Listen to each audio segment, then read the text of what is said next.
Good morning students, how are you. बच्चों, आज हम स्टार्ट करेंगे क्लास 11th के चैप्टर फर्स्ट का ही। ये फोर्थ लेक्चर है, फोर्थ मॉड्यूल है। जिस मॉड्यूल में हम लोग आज पढ़ेंगे वो ऑपरेशन ऑन सेट। मतलब अभी हमने सेट जाना क्या होता है, टाइप ऑफ सेट जाना, सबसेट जाना, प्रॉपर सबसेट जाना, सुपर सेट जाना और उनको लिखने का तरीका, इंटरवल, काफ़ी कुछ हम लोगों ने इसमें कंप्लीट किया है।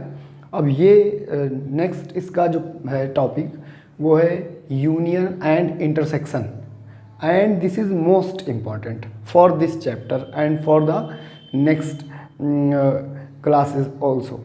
ठीक है, ये बहुत ज़्यादा इम्पॉर्टेंट है। सेट थ्योरी में जैसे नंबर सिस्टम में हम लोग प्लस माइनस करना सीखते हैं, मल्टीप्लाई डिवाइड करना सीखते हैं, इसी तरीके से यहाँ पर यूनियन इंटरसेक्शन बहुत इम्पॉर्टेंट है। और उसके बाद और भी कुछ चीज़ें यहाँ पर निकल कर आएंगी, जैसे कॉम्प्लीमेंट ऑफ सेट, डिफरेंस और कई सारी चीज़ें निकल कर आएंगी, देखेंगे उसको। But first of all today I want to teach you that what is the union and what is the intersection of any two non-empty set. For that, first of all I would like to take one example from basic mathematics. As you know guys, that how can you find the LCM of any two given number and how can we find the SCF of any two given number, and then after taking these examples then I will explain and I will teach you that what is union. So first of all let's see. Suppose you have two number 6 and 9. You have two number, you want to find the LCM of these two number. So LCM will equal to, you can write this as 2 into 3 and you can write 9 as 3 into 3. तो इसका जो LCM लेने का जो तरीका था वो आप लोग बहुत अच्छे से जानते हैं कि first of all we will write the digit which is common in both. पहले हम उस डिजिट को लिखेंगे जो दोनों में कॉमन है। As you can see that 3 is a common digit. So first of all we will write 3 and after that we will write all those which are not common. फिर उसके बाद हम सबको लिख देंगे जो कॉमन नहीं है, जैसे कि हमारा 3 और हमारा 2 भी। So in this way you can say this is the LCM. I am not going to write the product of these 3 digit, but I want to tell you that this is the LCM. When you will multiply this, you will get the LCM. ठीक है, तो ये बात आप जानते हैं। और अगर मैं आपसे कहता कि इन्हीं दोनों नंबर का HCF निकालना है, so you will write only the common digit. आप सिर्फ और सिर्फ कॉमन डिजिट को ही लिखेंगे जो दोनों में होता है, ठीक है, और वो है 3। तो ये हो गया LCM, ये हो गया SCF. Now I want to define that what is the union. So first of all for union at least you should have two non-empty set. Suppose you have two non-empty set A and B, then how can you define their union? Let's see. तो हम सबसे पहले बात करते हैं union की। Union of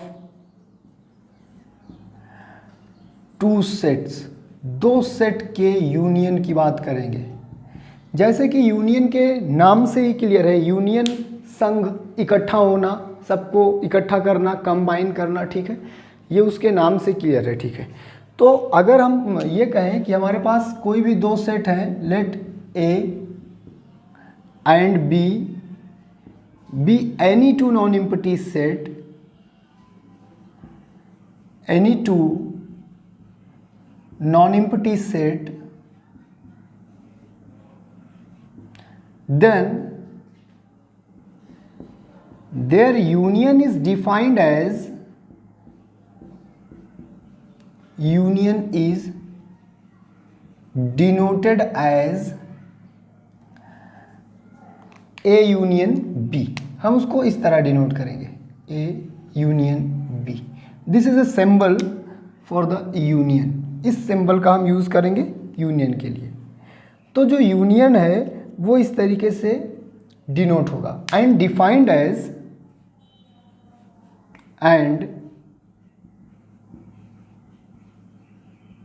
as A union B equals to, किस तरीके के एलिमेंट यहां आएंगे वो आप देखिए, A union B will equal to X such that x belongs to A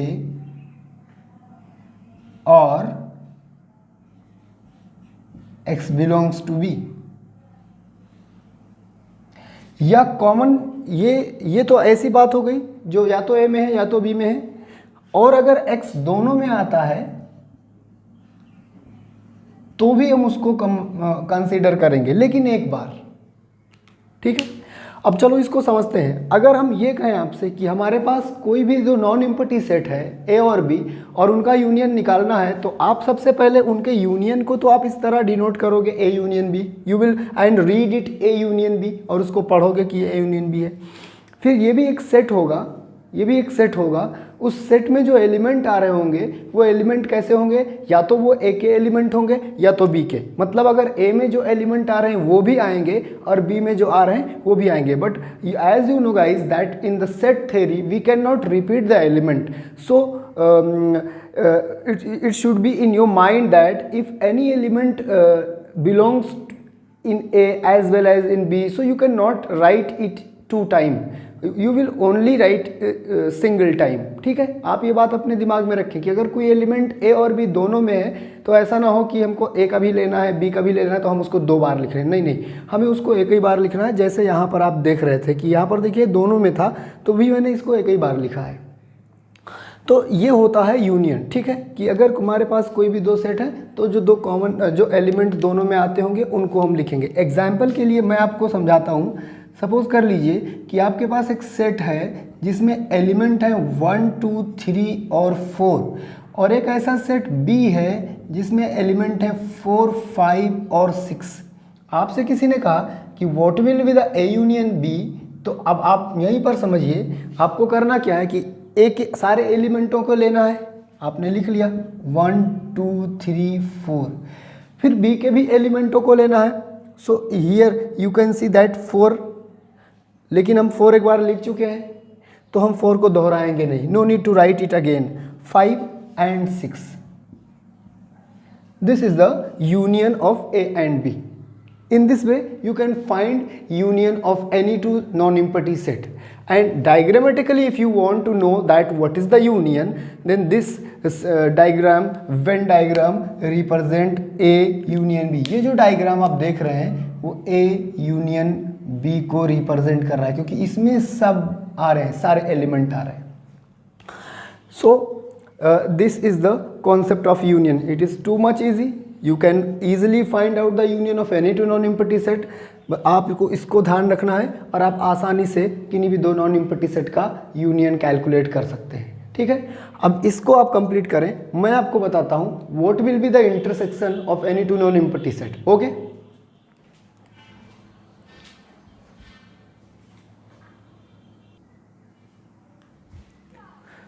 so guys now we are going to start that how can we calculate the intersection and what is the concept of the intersection of any two non-empty set. So first of all, once again I would like to repeat it that in the first situation the union is similar to the LCM but intersection is similar to the SCF। SCF का जो concept है वो क्या था वो देखें। आपने कहा कि HCF हाईएस्ट कॉमन फैक्टर, हम उसी को लेंगे जो दोनों में आता हो। यहाँ पर आपने देखा कि HCF जो है वो 3 है। बहुत सिंपल सी बात है, HCF जो है वो 3 है। 3 क्यों है? बिकॉज 3 दोनों के प्राइम फैक्टर में आता है। Similarly, we can relate this with the concept of the intersection. Suppose you have any two non-empty set A and B, and then you wanted to find the intersection of A and B.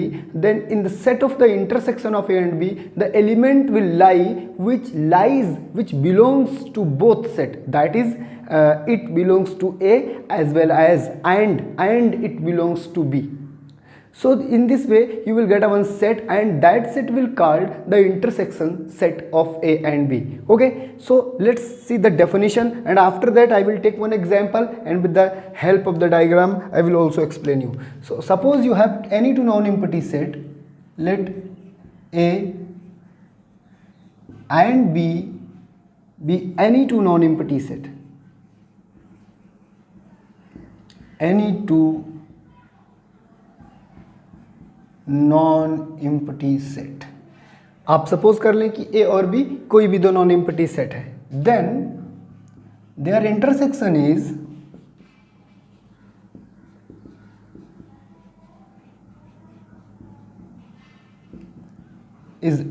Denoted as, उसको denote कैसे करेंगे, A intersection B, A intersection B, इस तरह उसको denote करेंगे। और read क्या करेंगे, रीड करेंगे ए इंटरसेक्शन बी, डिनोट करेंगे ऐसे और उसको रीड करेंगे A intersection B, and defined as